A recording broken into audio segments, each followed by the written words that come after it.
All right, welcome, welcome, welcome. So, let's talk about some stuff. Okay, just making sure the microphone's working. Okay, we are good. So,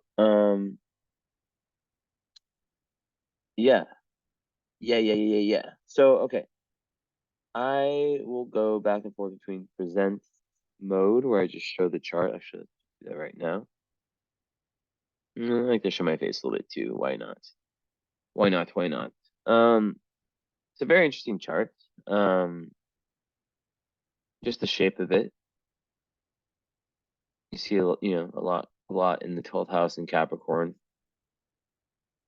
Saturn on the ascendant in Aquarius,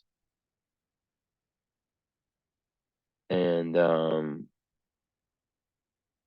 moon in Capricorn. Getting a lot of those lately. Sun in Virgo, and then Aquarius rising, but Saturn's on the ascendant, so it's kind of like a very Capricornian, Saturnian kind of Aquarius. Um, Venus in Leo. You got Chiron the descendant. The sun is in the 8th house in Virgo with Mercury and Jupiter in Vertex, Mars in Libra in the 9th, Pluto in the 10th, close to the midheaven in Sirius. And then, yeah, Uranus, Neptune, North Node, Juno, Black Moon in the 12th in Cap. So, first question is, how does the sun at 25 Virgo work with the moon at 27 Capricorn? Well, pretty damn good. They're both in Earth, and if you see here, it's just, like, this isn't. Don't follow this completely because it doesn't weigh out. Like it doesn't weigh out. For example, it gives as much weight to Eris as it does to the Sun. So it's like, but regardless, you see that there's a ton of Earth, right? And there's air with the Mars. There's Earth with a lot of Earth, very very Earth heavy chart. Um, and the Ascendant is in Aquarius, which is also air, and it's conjunct Saturn, which is Earth, so it's more of that. So you're good on the Earth, good on the air, and then with fire, it's like just the Venus, which is it's a little bit. It's not, it's enough. Um, but then it's like, okay, do you have any fire houses? Mars in ninth. But then the question becomes, okay, what about water? Well, I see 0 water in the chart. Um, and let's see, okay. So yeah, when you lack water, the interesting thing about Virgo it's the opposite sign of Pisces, right? So um, some Virgos are very, very Piscean, because the opposite sign means it's like the same energy, but the opposite manifestation. And 8th house is a water house. It's the house of Scorpio. And it's very common, like I have 8th house sun, very common for clients of mine or healers in general. People who want to, dive deeper into the realms, the hidden realms, to have 8th house sun. Now, in Virgo, with the moon in Capricorn, it's very interesting. Especially since the North Node is in Capricorn, but then it's conjunct Neptune. So it's like there's this lack of water, which water is, it's the signs of Pisces, Cancer, Scorpio, so very compassionate, intuitive feeling, everything, right? It's kind of that empath energy. And I'm not saying you're not that, because I've seen so many Virgos who are empaths. But sometimes when you lack water in your chart, you need to make up for it in a way, right? You have to like make efforts to kind of go into the heart chakra and meditate, to work on, like third eye meditations, that type of thing. But with that said, you do have a Jupiter in the 8th house, which gives very, very good intuition, even potential psychic abilities. And then Neptune in the 12th and Moon in the 12th have a similar effect. So the lack of water is there, but you have your Sun and Moon in water houses, 8th house Scorpio, 12th house Pisces. So it's like, it does add that element. Like, it's like you don't have the energy of it, but the area of life that, like the areas of life that you're really, really meant to manifest in, are those watery areas. So you will be someone who will be very, very interested in the occult, the esoteric, as I said, of anything underground, taboo. Very, very, very, very, especially with your 9th house Mars, right, which is all about seeking truth, deeper truth, right? But when we talk about, as I was talking about before, like the sun, the moon, even the ascendant, there's lots of Earth, right? And typically that means the sun trine moon is that there's a nice connection between those two. And that basically, yeah, the usually it's like the mother and father have a good relationship, if it's a trine between sun and moon, or if not, if they're not together, at least like usually a similar worldview. And you add Saturn on the ascendant, and it's a lot of Earth. So what happens if you have a lot of Earth is that you can be a little bit, it's ultra responsible, very, very solid, but with not having very much fire, right? And just like only having Venus as your only fire sign, it can make, especially in the 7th house, right, which is not about you, the 7th house is about other.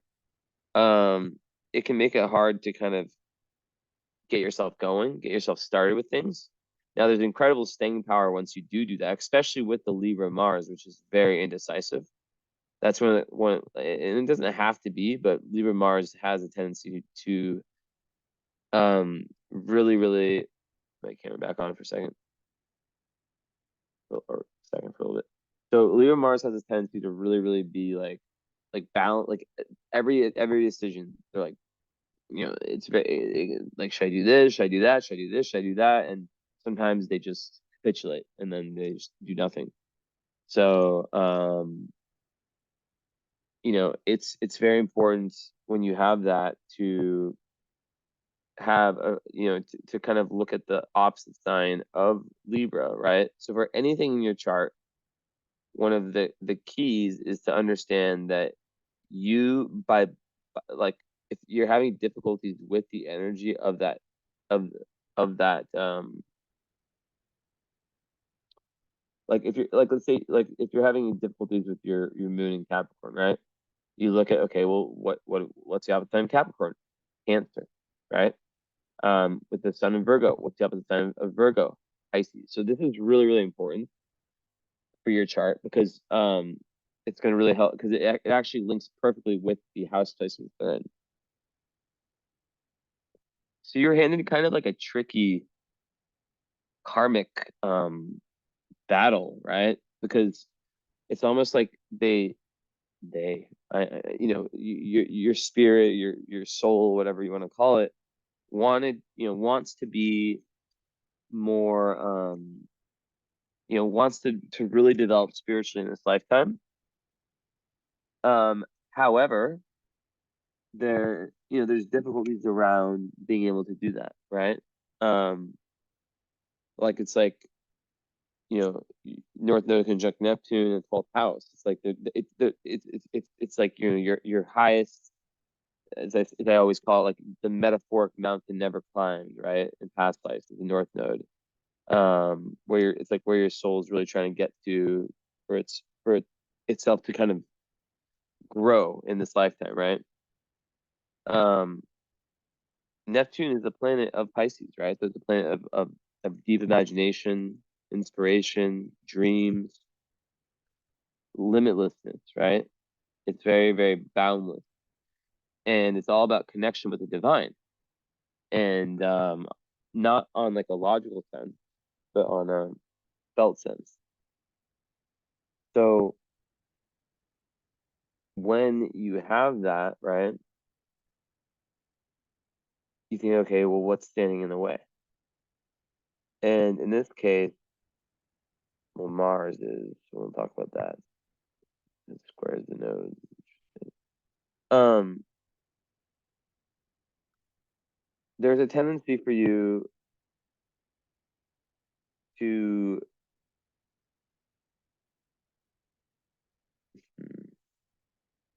how do I want to put this? To not allow yourself to fully dive in. Um, and you've been working on it in different past lives.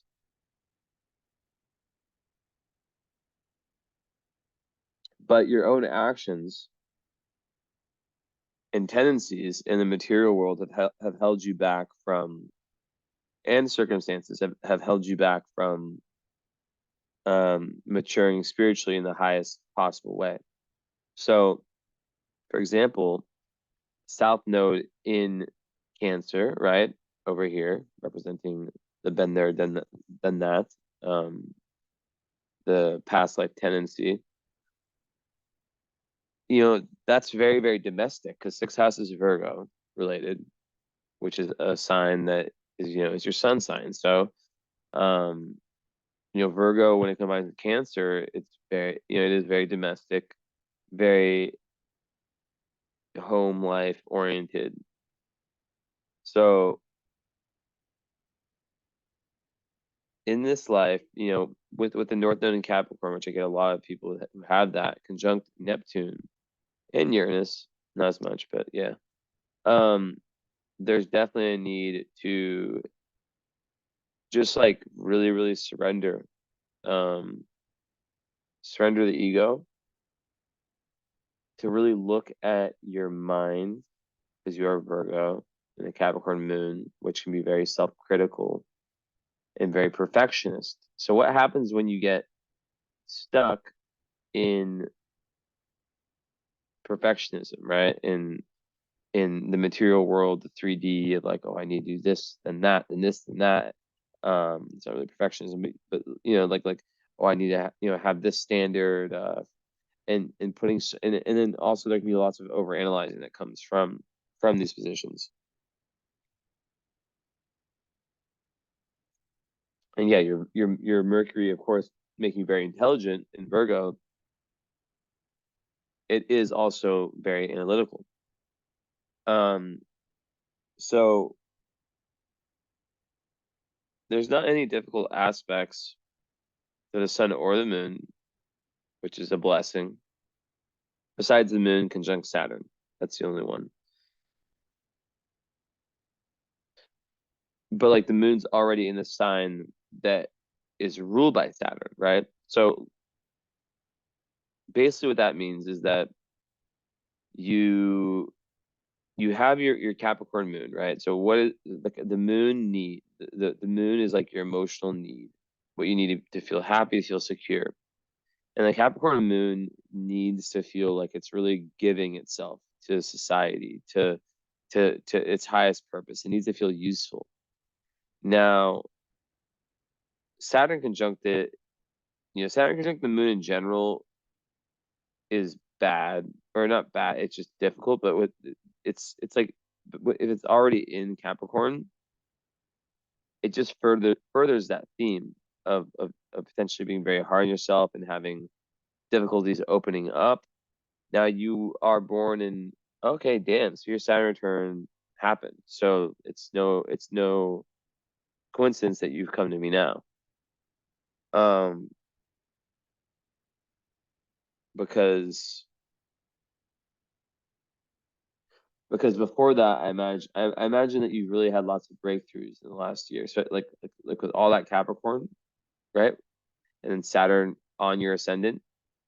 I mean, it's opened a lot up for you, and it's opened that 12th house up probably.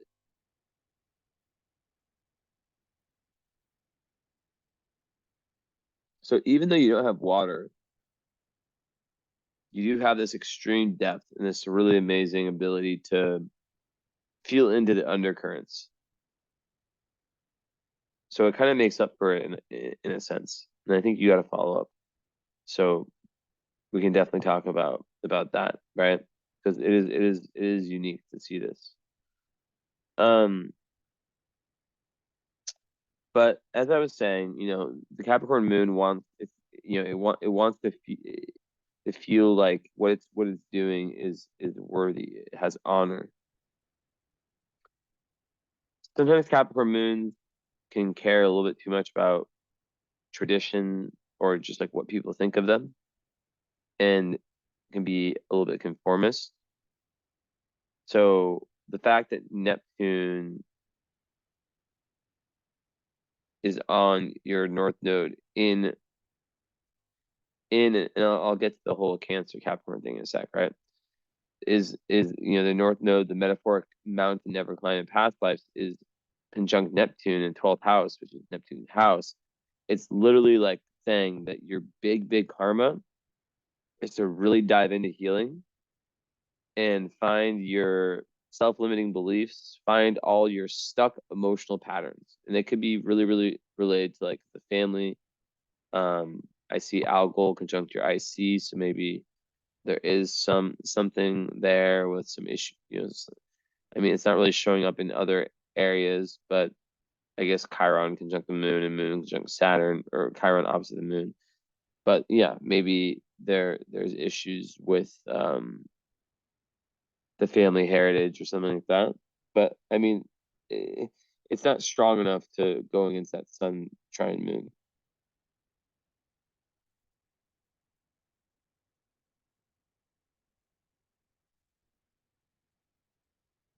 Now, with Capricorn, right? When there's emotional patterns that are stuck, there's also this and it's way easier for women in today's world. I wrote an article about this. Because there's a need to really express and to learn, to kind of push yourself to be vulnerable and to talk about your emotions and even your pain. Because a lot of Capricorn moons can have so much resilience and so much strength, inner strength, that they're very like determined, and a lot of times they have to. And this is the karma, right? Where it's like the North Node in Capricorn person has to be their own metaphoric spiritual father in this lifetime, right? Perhaps with some of these, the sun and moon in the 8th and 12th, there could be some issues there, like with the mother and father in certain respects, like with you.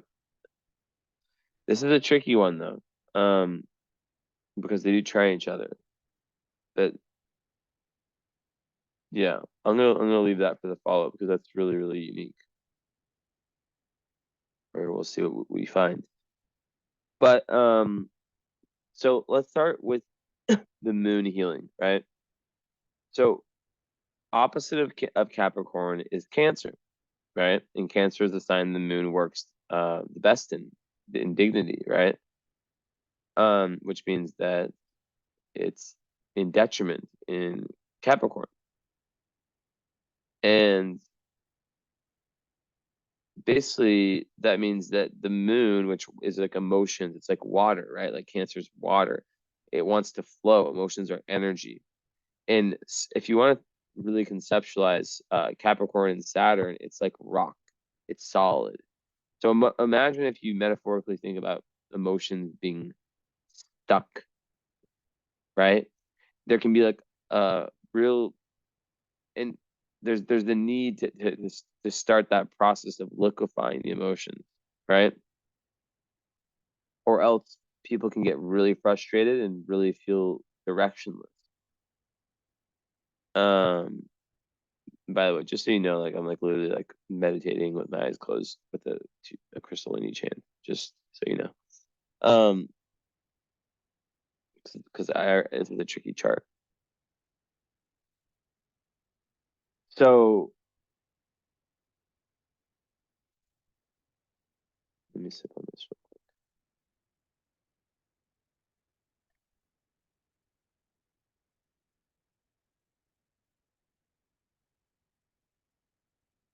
Well, I have a lot of information for you regardless, and it's gonna all come together. There's just so much I'm seeing, and I'm like, where the fuck do I start? Even though I've started a long time ago, but like you like there's just so much.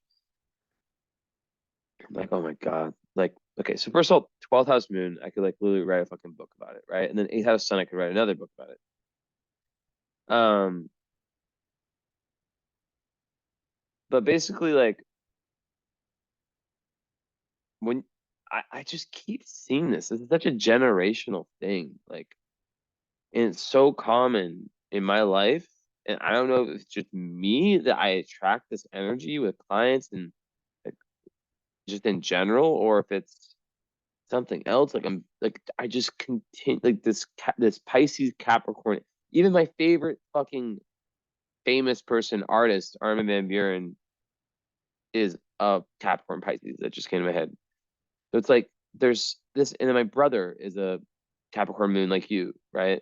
But he has and with Neptune on his moon, and it's like it's everywhere, and so many of my clients. So I know this energy really really well. Um, and it's about bringing together material, which is also Virgo, and spirit. That's really what it is. So how can you integrate the two of those, right? How can you create a life where because like in past lives there's been potentially someone who stuck to the plan too much, who was the mother in who had that Cancer South node is like the person who, let's say, like they gave up their passions to be the mother, is a metaphor, right? I'm not saying it happened like physically every time. Um, and they're always helping other people, right? And they're always putting themselves second. And also very, very, and this isn't a bad thing, and South Node is not to be demonized. Very, very like, so, okay, ooh, okay, I just got hit. I love this. So this is another thing. I need to write about this. It's very, very advanced. And I'll forget unless I write down, which I'm not going to. So I can tell an advanced soul through a chart when their North Node in karmic journey or purpose is not supported by other parts of the chart, but their South Node is in. I hope you're following me. So you have no water in your chart, right? You have a lot in water houses, but you have no like Mars in Pisces or Ascendant in Cancer or Sun in Scorpio or Moon in Cancer, anything like that, right? So, but your South Node is in Cancer. So what does that tell me? That you have mastered the water energy. Now, I've taught myself astrology, by the way. I've learned this through my own intuition. A lot of the stuff I've learned. That's what makes me unique, right? Is that I didn't learn through class. I taught myself this stuff. But like right now, this is coming in super, super, super clear. I really owe these crystals. Like this one crystal I have, it's like literally probably I use it like 90% of the time. And I swear to God, since I've had this crystal, I've just seen so much. And it broke. I'll show you in a little bit, but it broke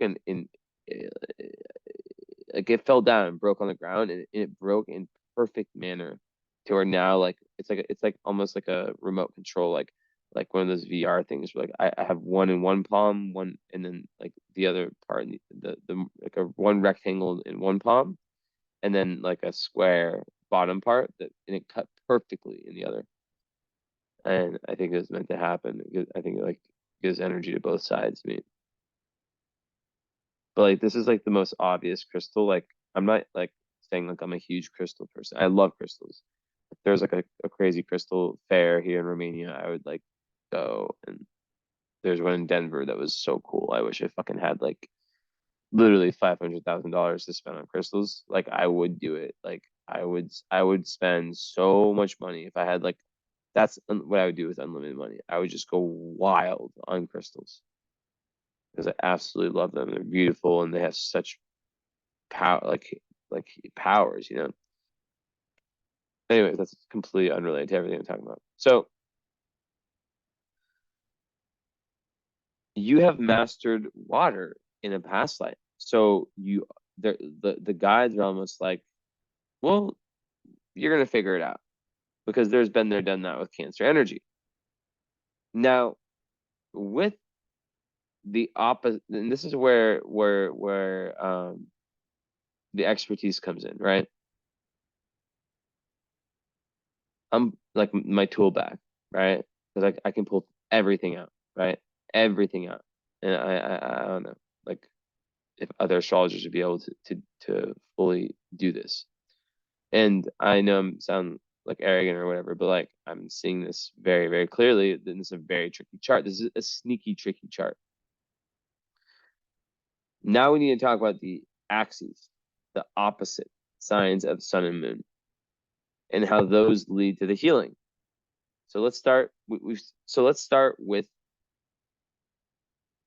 Capricorn moon and how Cancer heals Capricorn and balancing out that axis, and then we'll go Virgo Pisces.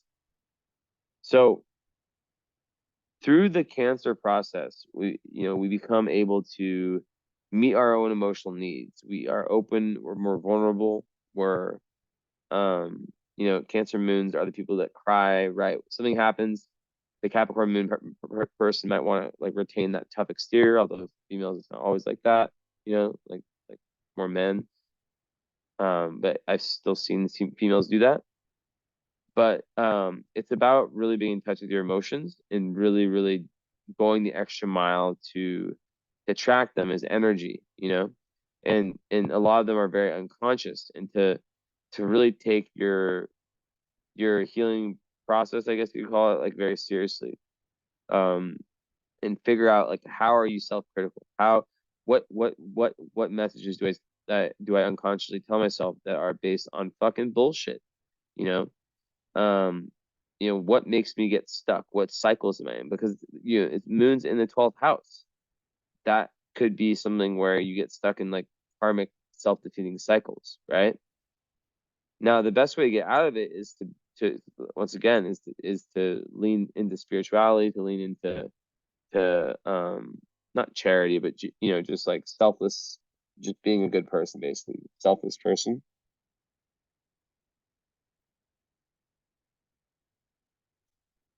But yeah, just like whatever that means to you, liquefying the crystallized stuck karmic emotional patterns. And what that's going to do, and every Capricorn moon should be in therapy. I'm not saying that in a bad way. Same with Virgo moon. Same with Scorpio moon. Fuck. Same with every fucking moon. Like as every human should be in therapy. Like if that's how the world should be. It should be a universal public thing.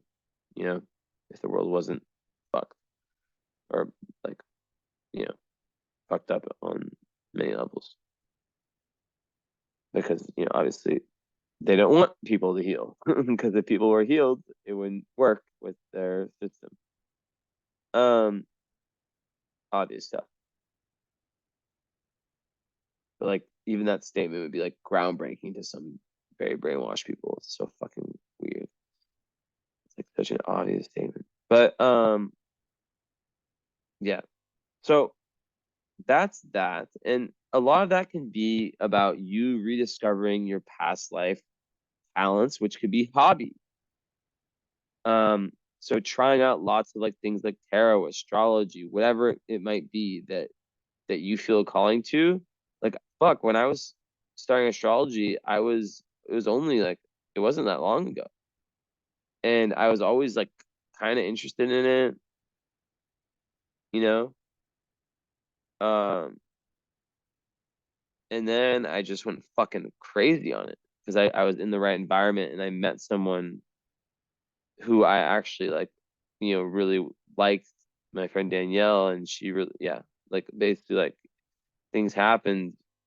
Um, she kind of not inspired me, but I always, yeah, I'm not gonna get into my whole story. I have a book called Pisces Live 9 Lives on Amazon if you want to like learn about. Not, it's not about my life. It's about only 2 chapters about my life. The rest is about like everything you can imagine. It's like me. It's like a map of my brain and like the greatest wisdom and experiences. Like I try to put it all in a book. Um, so I can read it in like 10 years and like be like, damn, this is how I thought when I was 29 and a half. But so okay, so that's very, very important for you, right? So understanding how to get through 12th house energy. There's a video I want you to watch. Search on YouTube, honey, like honey that you eat, or you don't eat it, in tea. Honey Astro 12th house. I want you to watch that video because it's gonna give more and more and more. But really, like you also are gonna be someone who's gonna be super, super sensitive to undercurrents of other people in the world. And there can be tendencies for isolation, escapism. It's really important for you to confront your emotions and to not repress them because that's a very Capricorn moon thing, is to repress emotions. Um, just like basic shit, like just Sun in Virgo, Capricorn moon. If I'm like, and then like, Aquarius rising, but with Saturn right on there, I'm like, okay, well, this person might take themselves too seriously and might have had like parents that were like, they're like, there could have been a good relationship, but they still had, there's like a tradition, a family that was like so based on like performance and not enough like love, like, no, not enough like loving you for you, potentially, right?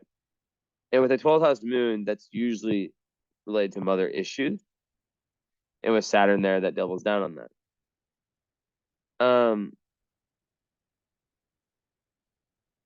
And then of course the moon is opposite Chiron, so that would speak further to that about there being like pain around, around. It's also like a really good one for once integrated for becoming like a wounded healer. Um, Chiron is in Leo. Okay, so that makes perfect sense. So this is, yeah, this all is making perfect sense. So, okay, Chiron is your wound. Leo Chiron are people who, when they're younger, like your Capricorn moons, you probably had to like you probably had circumstances where you had to like grow up faster, right? Happens to lots of my clients, and this is actually a spiritual fast forward, right? So it's like you're only born in 91, you're already getting into this stuff. This is the future, right? And you're getting a head start. So that's what I tell like all my like astrology students. I teach one-on-one astrology. I'm like, the world in, you know, by 2026, definitely by the end of the decade, like, you know, you learning astrology now, you are going to be ahead. It's like start now, right? But whatever it is that tickles your fancy in that regard. Now, the Chiron Leo person couldn't be a kid, and they need a ton of inner child work, and Capricorn moon makes that really difficult. So you really, really being able to be in touch with the inner child. Now a lot of that pain will come out in relationships with Chiron falling on the descendant in 7th house, but you're also with your Venus in Leo. You see I'm connecting everything. You're attracted to people and you value people who actually bring that out. So this actually does give you kind of a fun-loving energy. Let's see if Venus is aspected. Yeah, it is. You have the same one I have, Venus square Pluto. Fucking hard. So that creates like a huge difficulty with self-love. But by now you're probably really starting to what's this? Starting to get it. But with respect to romantic relationships, which I'll talk about more later, it can make one like just love too intensely, especially when they're younger, too much too fast, very, very like karmic connections in love. But basically like romantic relationships is where where you meet your shadow essentially. And you transform a lot through them.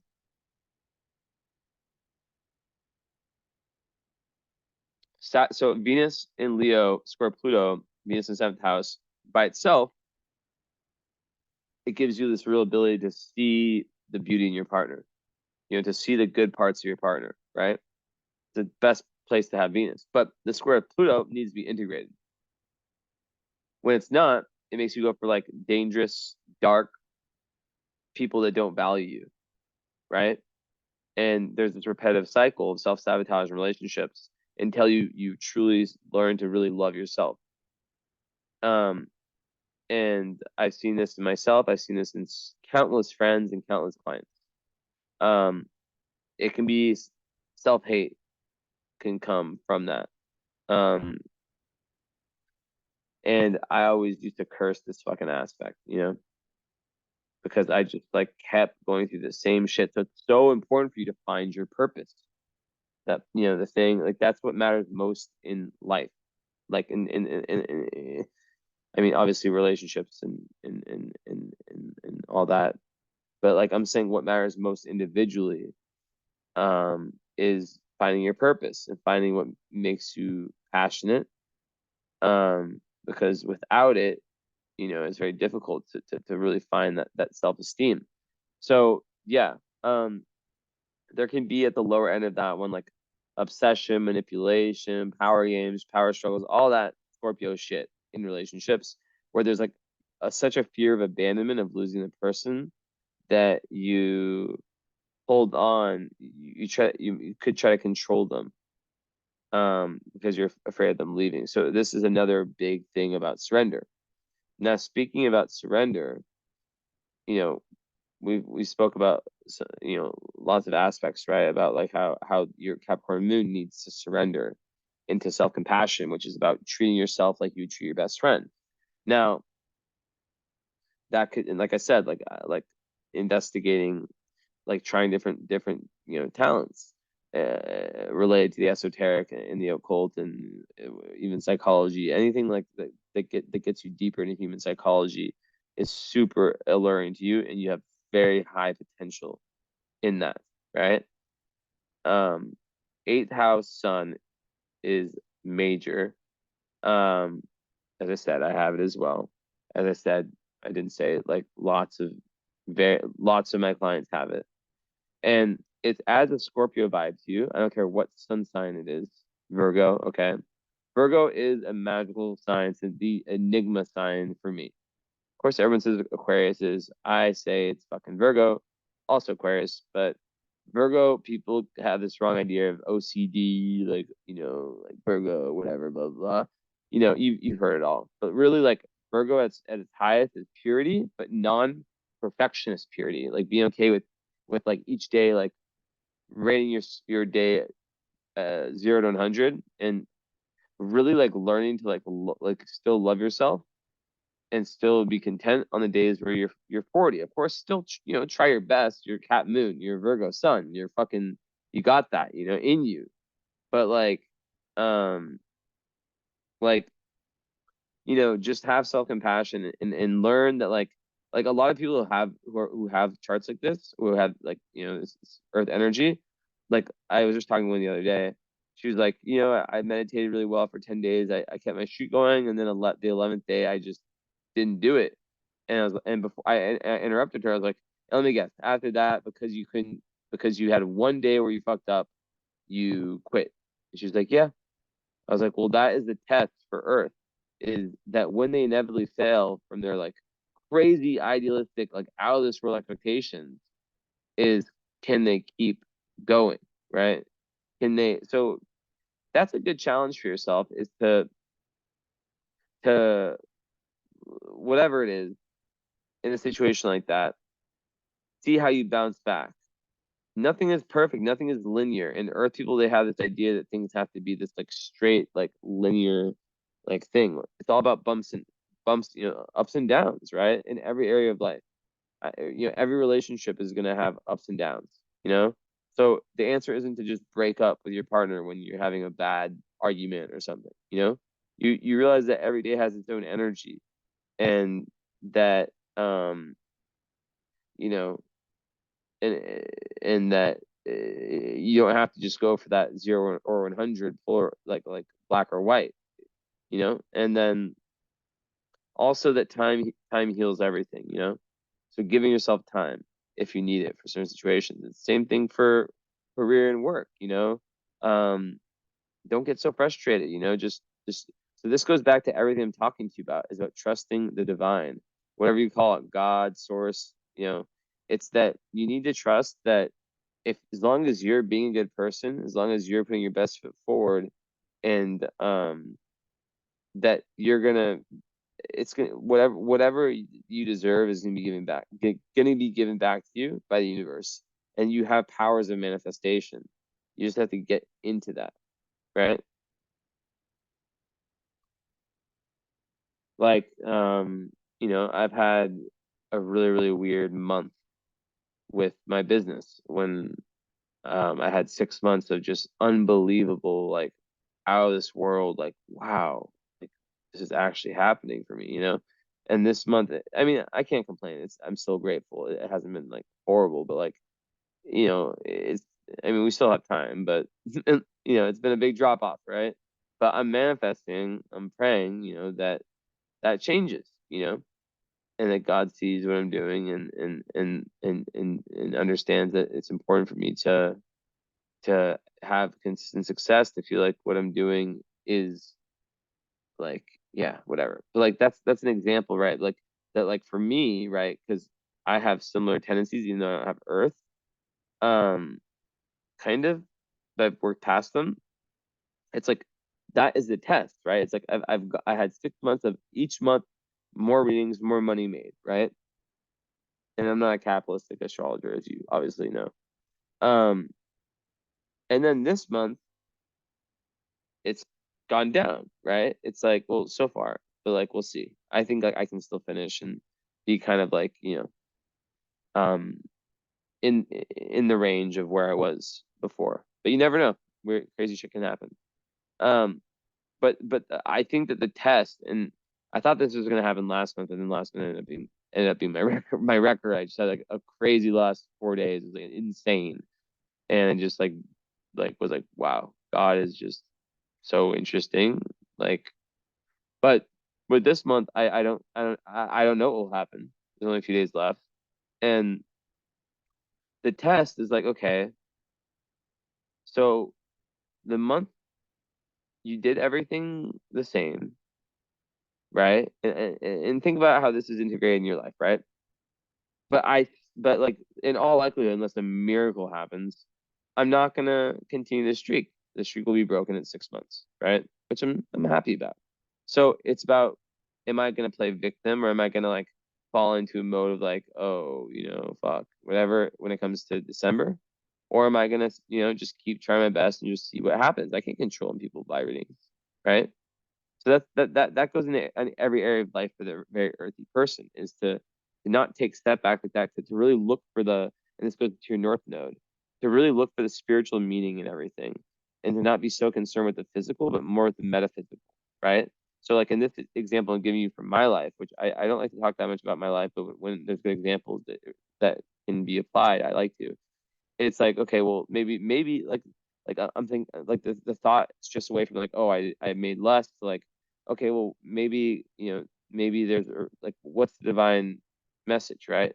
Maybe I'm supposed to be doing, spending more time doing this, or maybe I'm supposed to be maybe, yeah, like I said, maybe the lesson is about that perfectionism, so just understand it's all going to be okay. That's like, that energy. Okay, my eyes been so long. Okay, I'm back. I just need, I have a pretty, like, I kind of just put the chart in my head, but then I also need to look at it for a second. So yeah, now with the sun eighth house, people like that, they are people who go through such dramatic death, rebirths, and transformations. The heavy word, right? Death of a part of you has to die, right? And then through the ashes, it's reborn, and then you're transformed forever. So there are people who, when they look back on themselves in ancient times, your life is separated in different eras, and you might feel as though it was like an actress playing you in these different eras, right? And every single person in the eighth house sun I've told this has agreed. Um, and you could say it sounds universal, but it's not. Not like it's yeah, it is. People obviously fucking grow and change, but not to the level of the eighth house person. The eighth house person is to a level that's so intense that they can really lose touch with old friends who just kind of stay in the same kind of relatively the same, right? Like a lot of people just don't change that much. Eighth house sun changes. They're all about growth. They're all about diving deep and finding, the mysteries of the world. So, yeah, very, very important. Um, and yeah, very, very good for spirituality, and also it's good for money, like from benefiting from other people's resources. You have Jupiter there too. That is very common. People who receive inheritances, or who marry rich, not in a gold digger way, or who have a job where they really really do well working with other people's money and earning more of it. Um, and you have Vertex and Jupiter, interesting, in Virgo. Okay. So, but with Virgo and Capricorn together, I always say, those types of people sometimes see themselves down low, and they see other people who are really up here, up high, when in reality it's the reality is reversed. They're actually up here, the other people are down there, but they're so hard on themselves and they have such high expectations, and they think this is really important. They think in their heads that everyone has those high expectations, but then when they get to know people and they reality check, oh shit, it's not like that. I'm legit. So when they can learn, when Earth people like this can learn to let go and to um truly, truly accept what, and allow things to just come and not force things, that's the magic, right? So yeah, Virgo could be herbs working with Earth magic. Now the opposite of Virgo is obviously Pisces, which is cosmic magic, right? But Pisces is it's the last sign. It's the sign that you have it's the 12th house related. So it's the Virgo, low Virgo is being so stuck in the here and now and anxieties and oh, I gotta do this, I gotta do that, oh, this isn't good enough, that's not good enough. And being too logical with the mind to where they're not able to actually just let go. That's why meditation is so important, right? Which I guess I'm literally meditating right now, kind of. My cat's on my lap now. So Pisces have this beautiful ability. I'm a Pisces, by the way, but to just yeah, I guess I kind of do this too. I wasn't even thinking about myself, by the way, when I said that. But Pisces have this real natural ability to just know that everything's gonna be okay somehow, and they're very close to God. So it's very, very important, and they just go with the flow. They don't try to force things. Um, so yeah, every Pisces can learn from Virgo, every Virgo can learn from Pisces, and vice versa, the Capricorn, Cancer, right? So with that, so that's about you being brave and allowing yourself to dive into the things you're really interested in and into esoteric and the occult and or psychology or whatever it is that's underground, because that's what you're really going to be interested in, right? Midheaven is conjunct Pluto in fucking Scorpio. I could have fucking guessed it. So, you like could be a natural astrologer or um even politician, if I'm being fucking honest. Like Pluto on the MC, like Putin. I probably can't say a word, but that name. But the president of Russia has that. So many people that aren't coming to my mind that are like some of the most famous people in the world have Pluto on the IC on the MC. And it just means that like you're really, really like that you're a power. You're a force to be reckoned with, and you're meant to to not be in this like, because 10,000 Capricorn North Node. So you're meant to bring, once again, Pisces, Neptune, imagination and reality together and be a world changer. And that's a big task. But like basically it's not saying that you have to be famous or anything like that, but Pluto MC people can be famous. But that there's also some that you can be just a powerhouse in career. And with Scorpio midheaven, it's like it's an energy of like you really want your like what you're doing, like whether it's career or dharma, to be very based on going beneath the surface, right? Very non-surface level. So that's paramount. And for you to really be learning a lot about your inner psychology and about the inner psychology of others, like research, psychology. I mean, there's so many different things, right? But also power. So one thing you got to watch out for is an obsession with power. Um, that's why, people like the man I mentioned have that is, so finding power within yourself is very, very important.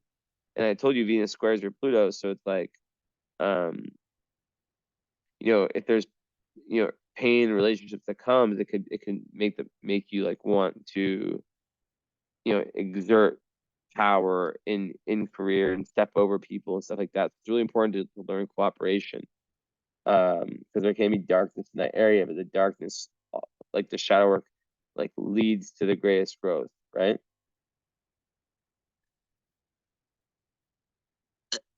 So the Aquarius rising is opening up a lot right now, and it's probably, I'm guessing, why you're getting into astrology now. I'm guessing, or like recently, post Saturn turn would be my guess. Can't be sure actually with the Capricorn moon eighth house. Actually, I'm not gonna. I'm gonna take that back because you're in eighth house, 12th house. So come on, you might have been into this since you were 14. But there is a chance that um you had like an innate interest, but you didn't go all in on spirituality until now, or recently.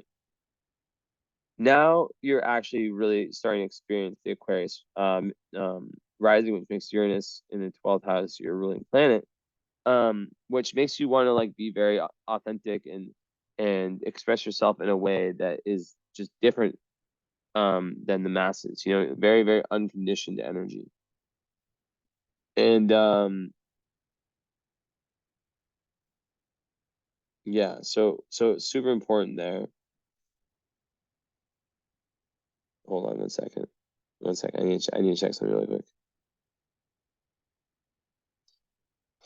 That's so funny. I was just talking about like I just opened my eyes and like looked at my phone for a second because I felt something like psychically.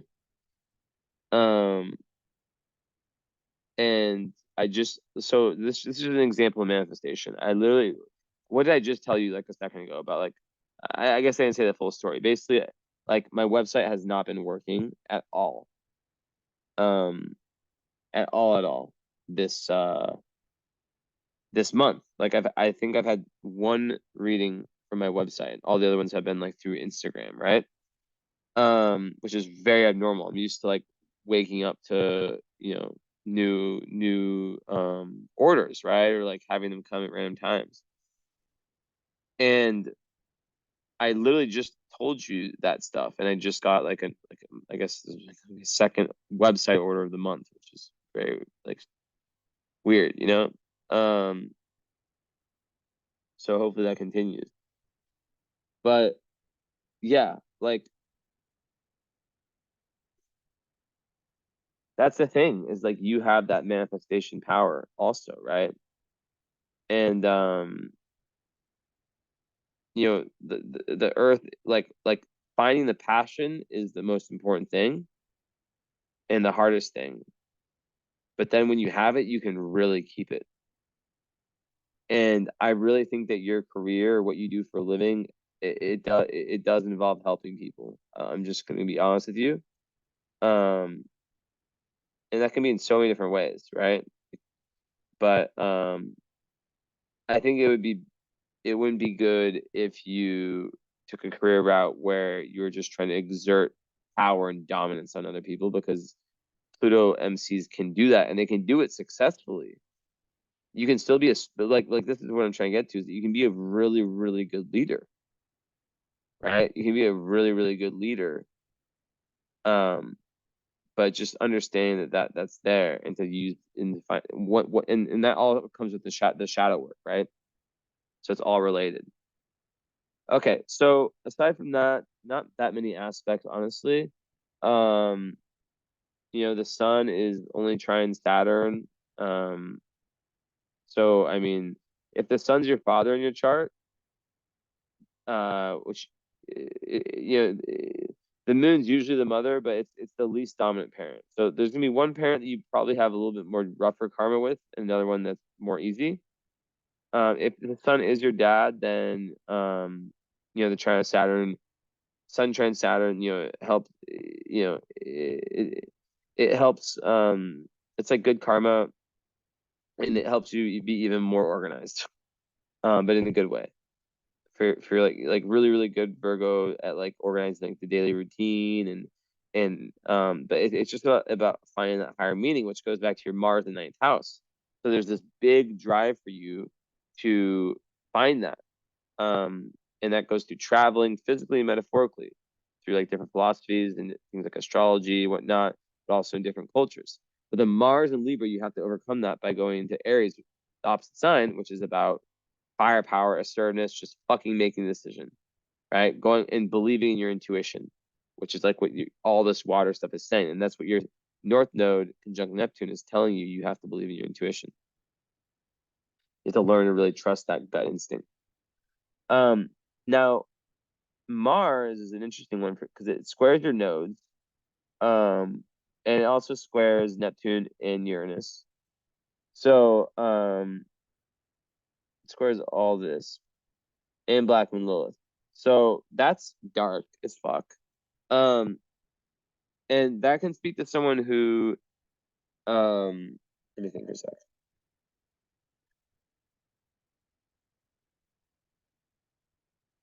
Potentially like didn't act enough in past lives. And there's a skipped karmic step around action, as I've said before.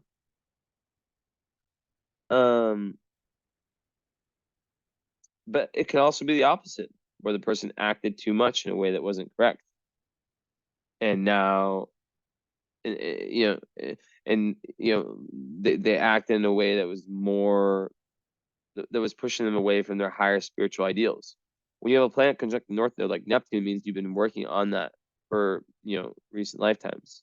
You've been really working on your spirituality, but there's been things that have been holding you back. Too many commitments to other people, too many, like not enough about you being, like, there's a huge need for you to be in solitude. 12th house, 8th house sun, like really to be in solitude and to find yourself within that. So Mars, with those squares, right? That is a very rebellious energy, right? With the Uranus one. And it can create someone who can be very rather explosive. Even though Mars is in Libra, it's very important to have a physical outlet, right? physical or creative outlet. With Libra, it's better creative. But Mars squaring Uranus, squaring Neptune, right? With the Uranus one, it's like it's creating someone who has so much energy, that needs a healthy release, basically, right? And when you think of Uranus, the great liberator, and Mars, the planet of action, watch out. You have to watch out for like pissing like very traditional minded people off, being over rebellious like when it's not necessary, but also you have to be careful with actual physical risk. Like you people who have this sometimes are like addicted to the thrill, like ATVing, that's not a big deal, like skydiving, like that kind of stuff, right? Obviously being a Virgo, it's usually more conservative, but um the way my wheels are turning about this one is that like the Neptune one, that is about escapism, right? So Mars square Neptune it's common in people who either uh it's interesting, nearly all my clients who have this never have don't have substance abuse issues, but it's known to have to create that. But like, because when it's integrated, or maybe they had it when it's integrated, like I'll explain both of these when they're integrated, right? When it's not with Uranus, it's like the rebel without a cause, right? And the person who just like does things and self-sabotages. And it's kind of similar with Neptune, but it's different. It's that you can see things, and not just see things like act in ways that are self-sabotaging, in the sense that there's some paranoia that exists, or some like a flawed view of the reality that's created. Now it does, it's higher energy. It's the ultimate healer person who really wants to, um, who has this real desire to work for the people who are less fortunate, and help out the underdogs of the world. But Neptune represents poison and fog, so Mars Neptune is common for alcoholics and people who escape through, you know, through drugs or alcohol. So it's really about finding healthy escapes for yourself, right? Healthy escapes. Um, and once again, to bring all this 12th house stuff back and 8th house stuff, those are the two most psychic houses, and your sun and moon are in both. So like the whole water thing kind of goes out the drain a little bit with that, especially having Neptune in the 12th. Um, and you really need to be careful with who you give your energy to, because it's sacred. And yeah, like it's sacred, and people can use it in the wrong way, basically. So yeah, and not just people, but environments, and really like take yourself out of situations when you're around someone or somewhere for too long, and go back into your own energy, and then feel what it's like when you're not with that person, or you're not in that environment. Like, and then you can learn so much about them through that, because there can be this tendency to merge, this is where your Capricorn moon, when integrated, really helps you, is that it does create that boundary. So you are able to go deep into the spiritual and then also have boundaries, which is really fucking good, especially as a Saturn rising. Um, you know, that can be difficult. So it speaks to that Chiron and Leo, which is like the child that wasn't able to play, that wasn't able to really express themselves in that way when growing up. Um, and a lot of that has to do with the Saturn on the ascendant, because Saturn on the ascendant can make the person come off as like the one who is like sad, the one who's overly serious, wear on their face kind of thing, right? So getting past the Saturn return, you have Saturn rising, is a time where others probably start to see you in a way more lighter light. Um, and then you still have this innate responsibility, especially with all the Capricorn energy, but then you're not left with all the bullshit. Now going back to Mars, right? Um, yeah. So basically, one of the best ways to deal with it is Aries, basically, and it's yeah, through assertive action that's well thought out, not just like doing shit. And Libra is about fairness, it's about diplomacy, it's about balance.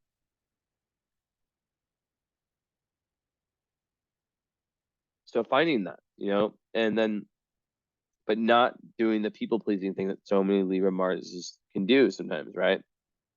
Really, really like having self-love and not just like idealizing people who don't deserve it.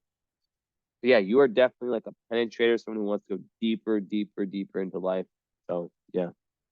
And yeah, lots of pain will be like I said, like relationships is where pain happens. And it triggers the mother pain, the relationships. So yeah. Okay, what have I not spoken about? Mercury. So yeah, you have psychic powers 1000%.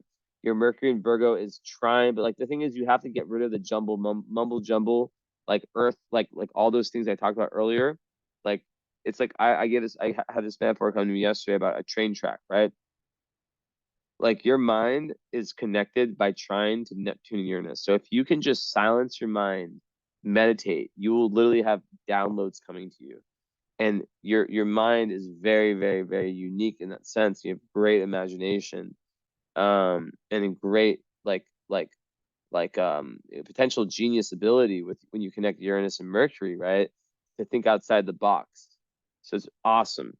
But being a Virgo, you might be, in Virgo Mercury, which is very, very good for like just the fluid, just overall intelligence and being super analytical, being able to really succeed in any area.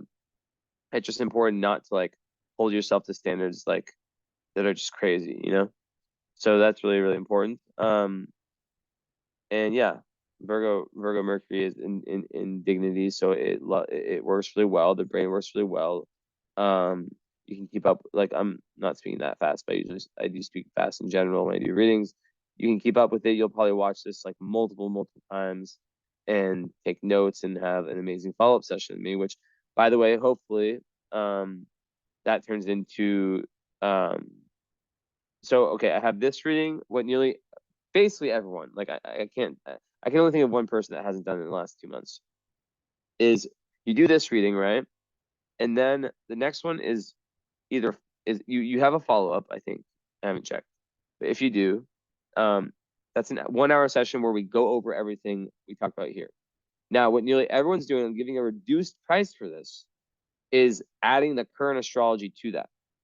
Now that's where I go over everything. Like not like some astrologers where they, charge like a different price for every different, like for solar return, for progressions, for transits. I do all in one reading that lasts around 2 hours, sometimes more. So the total one with the follow-up is like a 3 hour session. I record it, but I send it only privately to you. And it's about like your current chapter. It's completely different type of astrology in this. And it really helps you understand a lot, um, and gives you the best odds going forward. I tell people, clients of mine, that they should come to me like once a year with that, but especially after the initial reading, it's very important to do that. If the only time people don't do it is when the finances don't allow. Like from the experience, they just started introducing this like this combination because it's so nice to go from the follow up where we're just like all of your birth charts like reminds me, and then we go right into the current astrology. So tell me if you want that. It's usually like 320 or something like that. I do it for 250 for you who've already got this reading. Anyways, so yeah, the Mercury's like that. So you could do like the imaginary writing thing where you just write and you just see what comes up, and you just kind of scribble it down like after meditation. So yeah, the Venus in Leo, you want to be very proud of your partner, um, and you value the nice things in life, the finer things in life. Um, I'm not saying like materialistic, but you know, um, you want someone who you can take pride in on a professional level, and like just in general, someone who actually like gives a shit about their life. And you do too. So more about love. Juno is in conjunct North Node, so that means that your marriage partner and most important relationships are very fated. But then Black Moon Lilith's also in conjunct North Node, so that might be literally meaning that you're meant to be a witch, like something with the occult in this lifetime. But also it means that you're meant to get past. Wow, this is crazy. It means that you are meant to get past that very tendency I told you about with Capricorn moons, of the self-criticism, you're meant in this lifetime to dive into your emotions, and to really, really get deep. So having a profession and a dharma, or a thing you do on a daily activity, routine that supports that, is very important. And that's like the sixth house energy, which is your Virgo sixth house, right? And yeah, the travels will really help you with that. Like the metaphoric travels, whether it's learning astrology or numerology or something like that, or the physical travels, different cultures. Yeah, so I talked about, okay, so the Juno and Capricorn, but yeah, the Black Moon in Capricorn it could also be related to the Pluto energy I told you about, which is being too attached to, like being willing to step over people and obsessed with the success of the career, to try to kind of overcompensate for something that's lacking, which could have come from perfectionist parents. So it's really finding that power within, and but regardless, you're gonna be successful. I mean, you have fucking Saturn on your ascendant. I always tell people who have that, there's four people in the interview for a job. They all have the exact same qualifications. The person who has Saturn rising will get the job, right? Because it gives you this real responsible look to yourself. But then Uranus being your ruling planet in the 12th also, it's really about self-liberation, and it is also conjunct the North Node. So you're really trying to liberate yourself from past life conditioning and move into a very new, authentic version of yourself. So it's very, very important. Okay. So Ceres is also in Scorpio, so that's a second moon. It's also about nurturing, feeling comfortable. So in Scorpio, it's you do feel very nurtured when people can be themselves, fully express really strong emotions around you, and you can do the same, and that they don't get triggered, and you feel nurtured by real depth.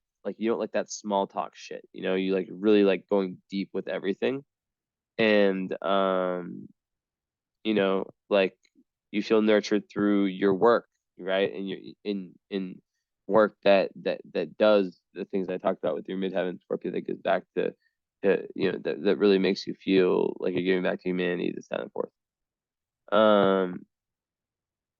So let's see. Okay, that. Let's put my camera back on. Okay, yeah, Jupiter in the 8th house is one of the most psychic placements. In Virgo, very, very good communicator, excellent communicator, and someone who, has the ability to I always say it's like a guardian angel in the realms, like the gates to the unknown, and to the areas of life that make a lot of people scared are open to you. And you have this almost this lantern in the world of esoteric and occult and stuff like that. Okay, let's go the camera and kind of add the Astros and the fixed stars. So nice, been close for a minute. So Vesta's conjunct Leo. So Vesta is very it's kind of Saturnish vibes. So it's in the 7th house in Leo. So you like to you probably work better when you're left to your own devices, more entrepreneurial. And you like to really feel pride in your work. And you might also have a partner where you work with in some way. But you also have this great dedication to working on yourself in close relationships. And yeah, you can really become fixated on like one person with the Juno in Capricorn. Also, I didn't really talk about Juno and Capricorn. Juno and Capricorn, right, is like Juno's the asteroid on your North Node. It's like you want someone who provides you with that security, but who also um isn't like damning you for your spiritual kind of nature, right? It's very important for you. So yeah. Um,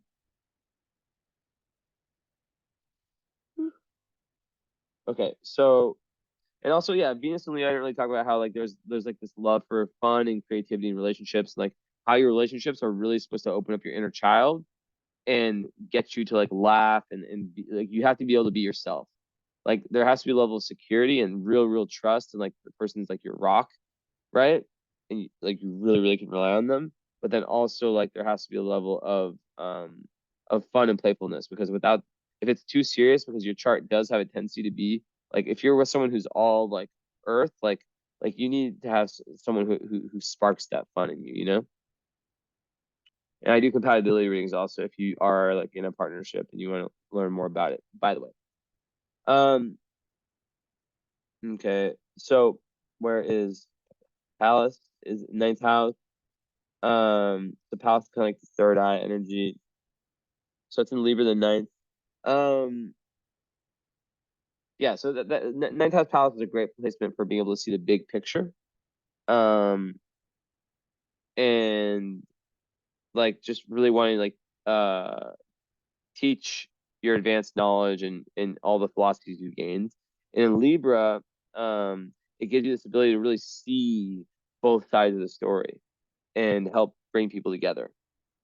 You know, it's like very diplomatic energy. But also your Mars in Libra is very good for diplomacy, and it's great for counseling, right? I wouldn't be surprised if you're like a psychologist or a therapist or something like that, especially with the eighth house sun.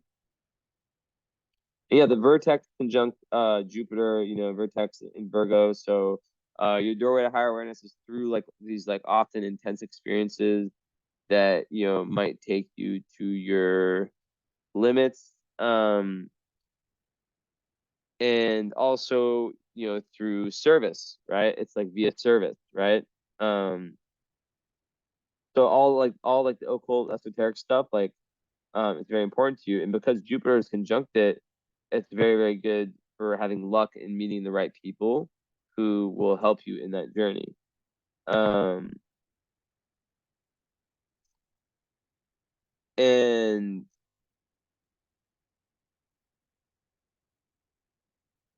in Virgo, yeah, it's like you giving a feeling like you're destined to like really help out society. And yeah, that gives you really good karma.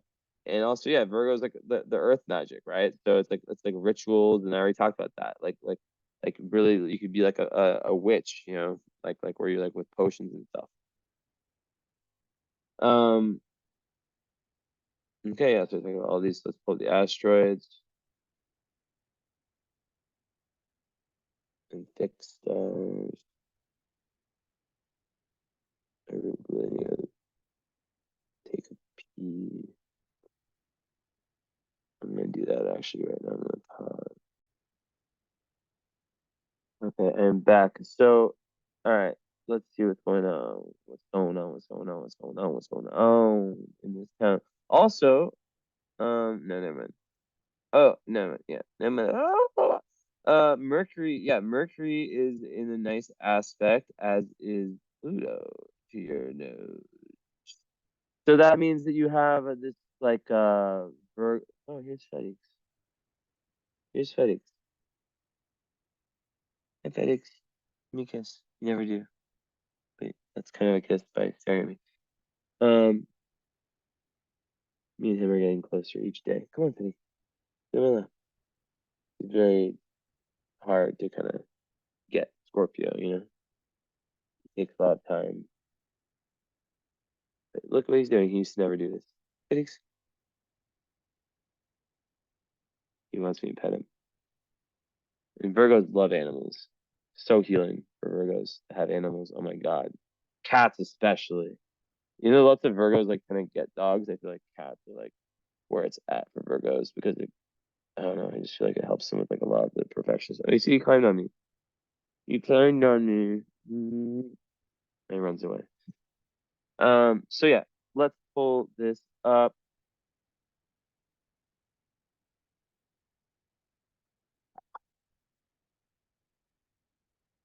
Be sure to find points ultra. Okay, I have to stare into this shit. Okay, so you have the Vega on the Neptune. I see a lot. Ascendant nada. Nada. Aquí. Oh shit! Yo, I got some good news for you. You're gonna love this. What if I just didn't tell you? You got Psyche on your fucking Venus. So what does this mean? For a female, if they have Moon or Psyche on their Venus, it keeps them looking super young forever. Not forever, but like okay, I know a girl, an astrologer, who's 40 fucking 2 or 38 or some she's old. Like but this chick, I'll tell you her Instagram. It's RIS Lauren. Look at her and tell me that girl looks older than 25. Like, I thought she was fucking like 21, and she told me she's like 38 or 40. I was like, no, what? So it gives you the like Venus, and she has Moon on Psyche, and you have your Venus there. So that gives you that's how good of news is that? As long as as you treat yourself well physically, diet, all that stuff, Virgo, duh, you know, I don't imagine it's gonna be a problem. You know, things should be cool. Things should be cool.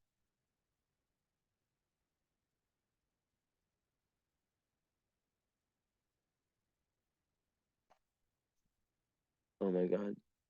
Wait, did they spill any? Mika! Sorry, one sec.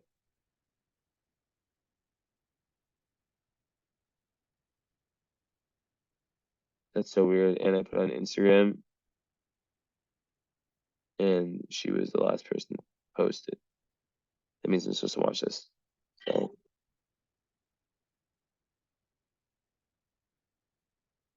it at SeaTac Airport Sound. It's a Nazi. It's a legitimate Nazi.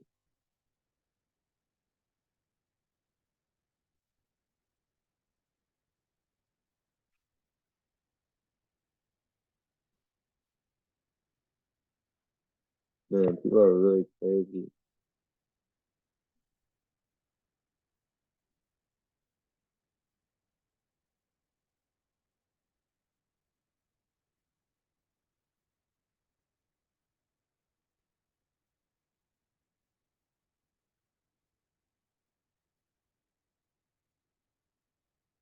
It's so cool.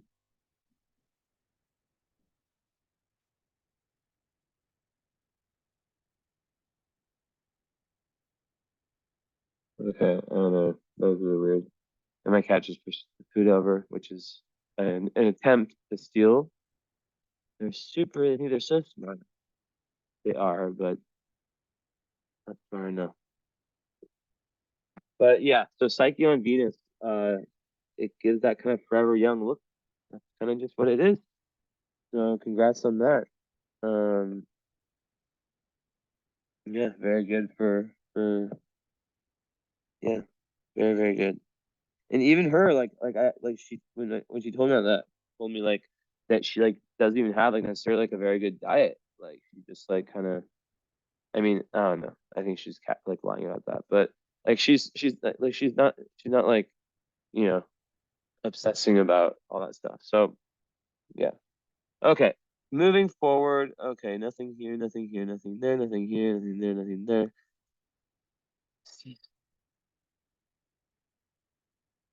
Ooh, so you have karma on your descendants. So, once again, I already said this, like your relationships will be very karmic. Surprise, huh? Um, no. No surprise. Yeah. Okay, which one's closer here?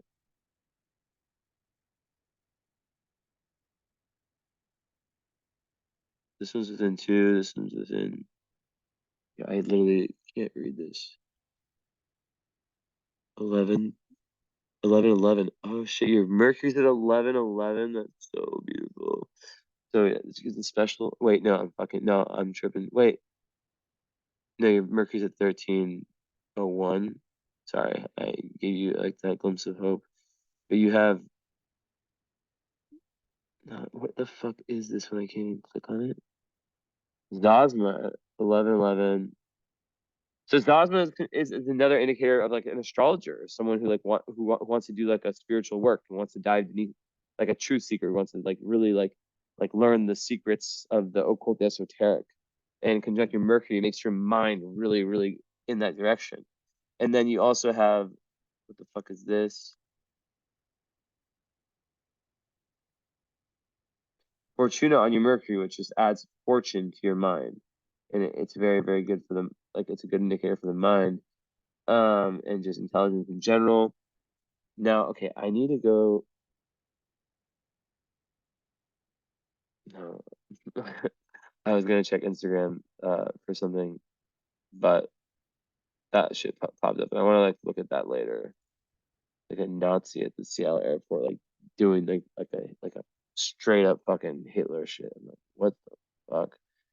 Okay, okay. I need to know what the fuck this means. Here we are.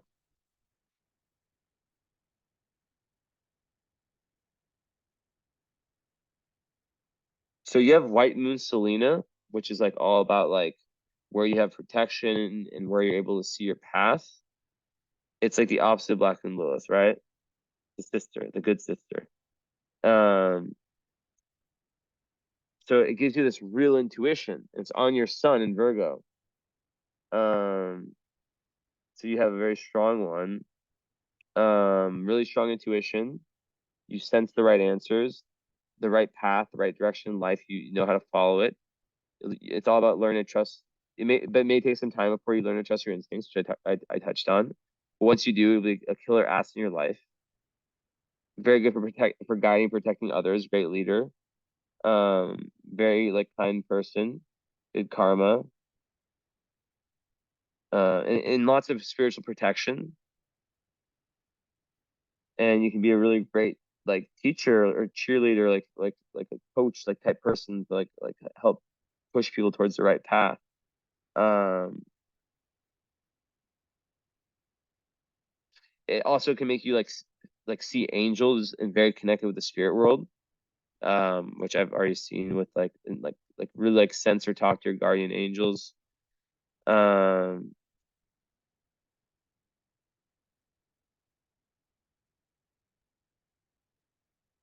so learning to ask for help is something you have to do, especially with the Capricorn moon. So this is being protected physically in this life may have its challenges, as you may uh uh have to learn to protect yourself instead of relying on others, which is Capricorn moon, being your metaphoric father, or Capricorn North Node. So people may see you as someone capable of taking care of themselves. That's Capricorn Moon. They don't need to help you. Learning how to ask for help is something you have to do. So it gives like a really strong sense of purpose. It lights your path, and it gives you like this great. So it's this beautiful thing where you have this like amazing awareness of your path in life. And you may resist this until you're comfortable with it and accept it, but once you do, it may seem like all of the pieces in your life come together nicely, and you feel a strong connection to who you're supposed to be and what you're supposed to be doing. Uh-huh. So that's nice. Um,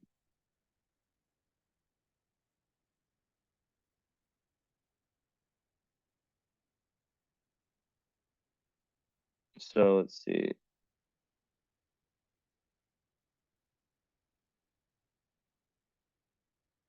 Okay. So yeah. Okay, moving forward.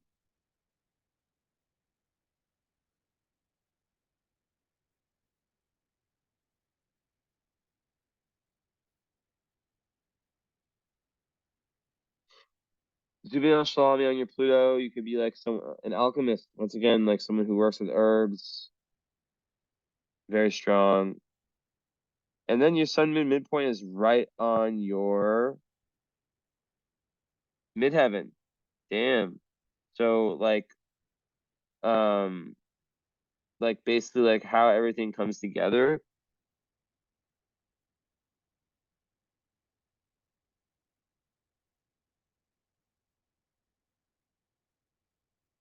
is related to how your sun and your moon, like the Virgo and Capricorn part, like kind of come together is is in your career. So it's very, very strong to have like your sun moon midpoint on an angle, especially in midheaven. And what the fuck is this? I cannot click on it the same way.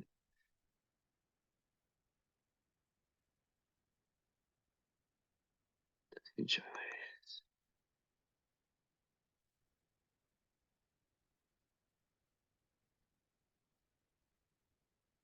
Okay, so then um Quar is also on midheaven, and that is about like true mystical experiences that help you like access that like deeper spiritual realm. It's on your fucking midheaven. So it's all about intuition, mystical, and just mysticism in general. Damn, so it's on you. So yeah, like wow. I wonder if I can find anything about this on the midheaven, like other people's take of it. But like that's kind of what I see when I think of Quar. Yeah, the Centaur of transformation.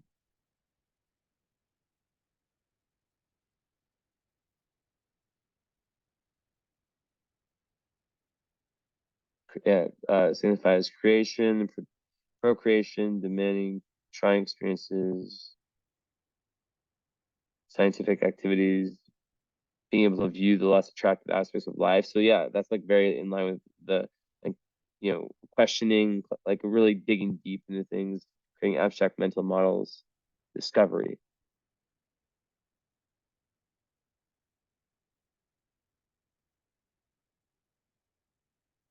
Um,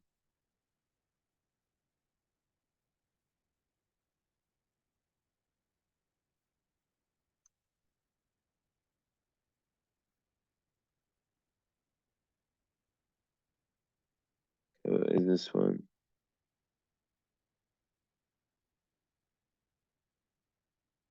Yes, it's very positive. It's the mark of a genius, one person says. Quar represents out of the box creativity. Steve Jobs on his son, Paul McCartney on his ascendant, Ali on his Mars. Mars is fighting. So yeah, it rules it's on your career. So it can be a creative genius. That's crazy. And yeah, that's pretty much it. Um, so I hope you enjoyed.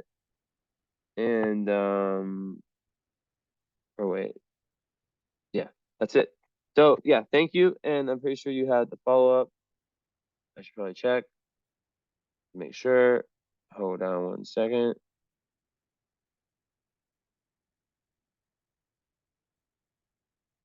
Where are you? You are. Yeah, you had the follow.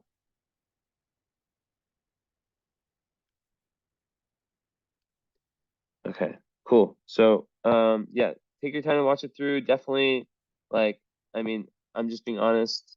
Like, I would definitely do the follow and the current, but if you're not able to, you're not able to. But I highly recommend it. And yeah, I'm willing to do it for 250.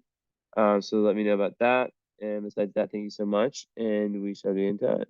Okay, goodbye. Nice. Is that too early because I can't end the Zoom. Where is the Zoom? Yes. Okay. Bye bye. Ciao.